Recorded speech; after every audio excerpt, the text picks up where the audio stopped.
बाळ, फ्रीजमधून श्रीखंड काढ ना. आम्ही पूर्वी घरीच बनवायचो श्रीखंड. त्याची चवच वेगळी होती. आता काय सगळं रेडीमेड. आजी, हे श्रीखंड खाऊन बघ. आज तुझ्या आईनं घरीच बनवलं की काय?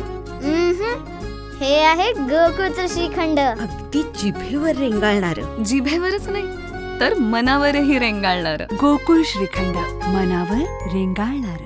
शिवाजी विद्यापीठातील व्यायामशाळा सुसज्ज करा, ठाकरे युवा सेनेची मागणी.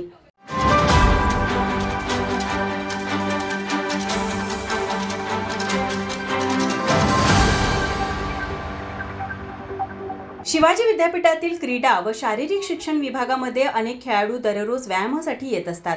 या खेळाडूंमुळे शिवाजी विद्यापीठाचं नाव आंतरराष्ट्रीय पातळीवर पोहोचलंय. मात्र इथल्या व्यायामशाळेमधील अनेक मशिनरी दुरावस्थेमध्ये आहेत.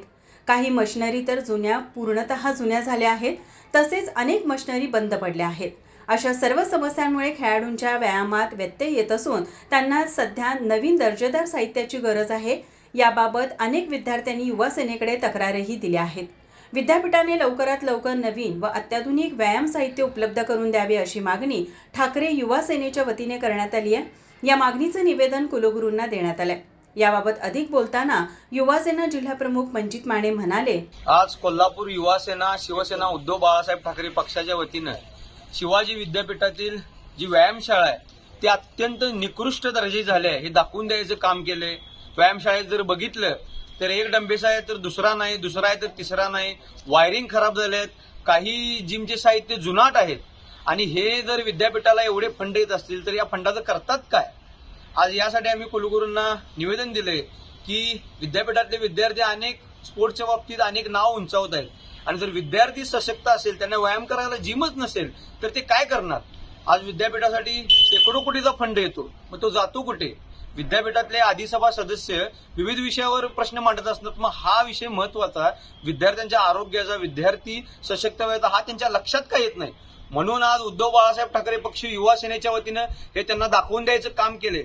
येणाऱ्या 1 महिन्यात त्यांनी जर सुस्थितीत जिम केली नाही तर त्या सगळ्या व्यायाम करणाऱ्या विद्यार्थ्यांना घेऊन कुलगुरूंच्या समोर आम्ही तिथं सांगणार आहे इथं जोराने बैठका चालू करा म्हणून. आज आम्ही अशी त्यांना आश्वासन दिले आणि आज त्यांना ही विनंती केली आणि ही विनंती त्यांनी जर मान्य केली नाही तर आम्ही युवा सेनेच्या वतीने जन आंदोलन करू. जर येणाऱ्या 1 महिन्यामध्ये ही मागणी मान्य झाली नाही तर युवा सेना विद्यार्थ्यांना घेऊन कुलगुरू दालनात तीव्र आंदोलन करेल असा इशाराही यावेळी युवा सेनेच्या वतीने देण्यात आला. यावेळी शहर समन्वयक चैतन्य देशपांडे, बंडा लोंढे, शहर चिटणीस अक्षय घाडगे, युवा सेनेच्या आस्था कदम, उपशहर युवा अधिकारी अभि दाभाडे, श्रीनंद वडर, विभाग युवा अधिकारी संकेत गुरव, शुभम पाटील, अक्षय मोरे, आकाश शिंदे, कनिष्क शिंदे, मारुती कारंडे, ओंकार अतिग्रे आदी उपस्थित होते. माझा महाराष्ट्र न्यूजसाठी कॅमेरामन नाज अत्तारसह अमृता पवार, कोल्हापूर.